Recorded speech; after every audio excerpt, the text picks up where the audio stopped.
And it was always going to be tough against the ladder leaders, but was there a bit you liked out of that today?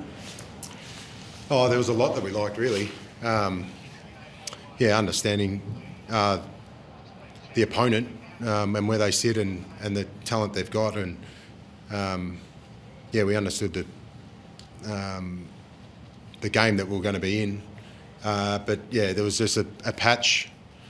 It was probably 20 minutes of footy that really cost us. They got momentum. We couldn't arrest that momentum, and they really punished us on the scoreboard. So against good teams, that's going to happen. I felt like compared to previous weeks when we did play against the teams that were in the top end, that it wasn't as bad as what it's been. So that's a positive. Our response was a positive, our second half. We kept fighting. We didn't let the scoreboard really dictate our effort and intent. So, they're a bloody good team, and they've made us pay on the scoreboard. Can you talk us through the Tim Taranto situation? Obviously, didn't train Thursday. It looked like he got through the warm-up. When did you make a decision, and how bad's the calf? No, well, it literally was. We left it. Well, when you say we left it till today, he got through yesterday. So he got through the captain's run, and there was obviously still a risk of getting through the warm-up and really testing it today. So our fitness staff wanted him to hit high speed today, and he just felt it, just a little bit of awareness today. So to his credit, he wanted to play, but we've still got a month of footy, and he's still important to us. We didn't want to obviously send him out there and make the injury worse. So hopefully by doing what we did today, he shouldn't miss anything other than today, hopefully. Obviously a tough one. We find out Pendles is out, and had a smile on my face, obviously one of their most important players. And then 10 minutes later, we find out probably our best player, and a guy that's in almost career best form is laid out as well. So to the boys' credit, Luke Traynor was going to start as a sub. He comes into the game. Camden McIntosh has to change his whole role and help the boys inside. Jasper Elger come here, didn't know if he was meant to be warming up, and he becomes a sub. So all those things will be better for it. And I was wrapped with the way that the boys could respond and not let that affect our first quarter, because I thought by numbers they dominated territory and the game in the first quarter, but we hung in there on the scoreboard, which was nice. Were you trying to stop Nick Dacos? I mean, you're obviously trying to stop him, but did you have a plan to try and tag him? You obviously having those discussions. They've got a good little role for him at the moment, starting him half back and then flipping with his brother, and he goes inside, and there's so many moving parts of that. We're in a position right now that we're trying to just keep everything really simple for our players. We've got a young forward line. We don't want too many moving parts. So we're sort of more looking at the way we're playing rather than what the opposition are doing. And at the same time, I'm obviously the coach and have to make a decision on that. And we decided not to tag him.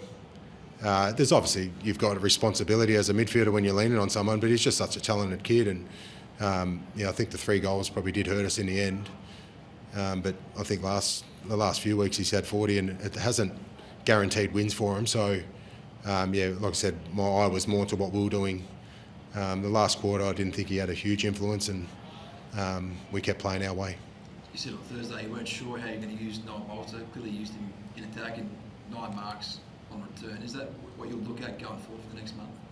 Yeah, well, while we're battling with soldiers at the moment, I was really proud of Noah. Like he's been training with the backs the last month, and then obviously with Lynchy going out and a few of our forwards, we need some support down there for him to do what he did, and he had a role on Darcy Moore to make him accountable, and he's obviously their captain and a really important player for him. So for him to not only have some influence with the ball, but just the role that he was playing was really important for us. So he kept toiling away, and like I said, he's been through a lot.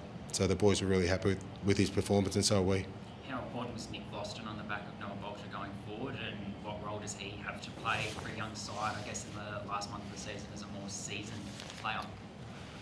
Yeah, well, he's been terrific all year, so we can't fault that. Like our leaders, like Nank's played another terrific game. Jacob Hopper obviously stepped up today without Tim. Broady's played on probably one of the best small forwards in the comp in Jamie Elliott and kept him to a goal. And Jaden Short's getting back to his best form. So, yeah, our leaders, while we're going through what we're going through, are really important in their form. I can't fault their form. So Nick's one of those, and once again, in tough conditions out there, it was slippery, but the ball looked dry every time when it was around his area. So, yeah, he's such a important part of not only our team, but the way that we play and just the leadership that he provides our younger boys out there. So sitting on the bench beside him and listening to the conversations that he's having with our players down there is just fast-tracking the development of our younger players, which is enormous. You're pleased with the ball movement? It seems to be, every time I see Richmond, it just seems to be getting better and better. Yeah, and it was tough conditions, and we spoke about that post-game. We play a similar brand of footy. You want to go from one end to the other, and you want to rebound from your back end really quickly, and their efficiency, like they're very, very good at it. They're number one in the comp at it. They were just better at it than us. When you look at numbers, we were really similar. But from going from one end to the other, their execution inside 50 was just better than ours. They scored 50% of the time, which is too high. If we get to that, we'll get some reward for effort. But yeah, the process to get from one end to the other, and understanding when to go fast and when to slow down, and we feel like we're in a good spot on that side of the ball. We'll just keep training and just hopefully getting some more reward for effort. What happened to Ben Miller? It looked like he came in, he did 2 trainers to help him off, and then he miraculously came back on the ground. Yeah, he jarred his hip, so he had a bit of a hip pointer. We're struggling with height at the moment within our squad, so the alarm bell started going off. But yeah, to his credit, like I said, he came back after half time and hung in there for us, and he's in great form as well. So he should be okay. Adam, you said trainers when starting to sub. I guess you sub him out. He's been subbed out a few times. I guess it's more about like rain out games for him. Obviously, because shortly after you had Eric handball, you spoke to him on the bench afterwards. Can you take us through that chat and sort of what that evolution's like for him? Yeah, no, he's been flagging a little bit. He's had a bit of a sore hip, so we've managed him through that. This week was going to be break the cycle and hopefully start as a sub and just manage his game load by doing so. Obviously things changed, and then we gave the opportunity for Jasper to get on the ground and manage his game load again by subbing him out of the game. So it had nothing to do with the system. There's just parts of his game that he just needs fast tracking and learning. So those opportunities to sit down and go through it once he's just he's gone through the passage of play, just felt it. Now we can go and talk about it. You can see it with vision, just to be really clear, rather than waiting till tomorrow to look at the review. We can do it live, which is nice, and he's such a talented kid. Like I said, for him to think that he's starting as a sub today and then to come and have an impact like he did, is just another step for him. And I thought he grew again today. Josh Gibcus got through more game time last night. That's game 3 now. With a month to go, do you think he can play AFL footy this year? Oh yeah, at some stage we'd love him to. So which would mean that he's getting through and he's playing well enough to warrant that selection. But yesterday was terrific. Like he got through, and it was the tough conditions again, windy and slippery down at Werribee, and for him to crush some packs and look really composed with the ball. His body's starting to get match hardened. So we won't put a limit on or a ceiling on whether he can play AFL footy this year. It'd be nice for him to do so, just to get some reward. But like I said, we've got to just temper that with game time. And so it was great that he got through yesterday. And he might need another week or two, but if the form warrants it, I'd love to be able to reward him with an AFL, or whether it's 1 or 2 games before the end of the season for sure. Do you think Maurice Riola can keep this consistent form going? Like, what does he need to do? He's obviously been in and out, and we love watching him play. Yeah, well, I think he's. I think the penny's dropped. He went and worked really hard on his game for a month at VFL footy, and now that he knows what it requires on all sides, we know that his pressure's elite, and teams know that he's around. But he's starting to finish off his work when he does get the ball. He's given us different looks at centre bounce and around stoppage. So, just the consistency around that is what he needs to do to stay in, and understanding that we've got a big crew of those little small forwards that Jasper wasn't getting a game, and Steely Green come back into the side this week. So when they're all available, there's some pressure on spots, which means you've got to play well at AFL level to stay in, which is good. And right now he's playing really well, and the boys are growing around him.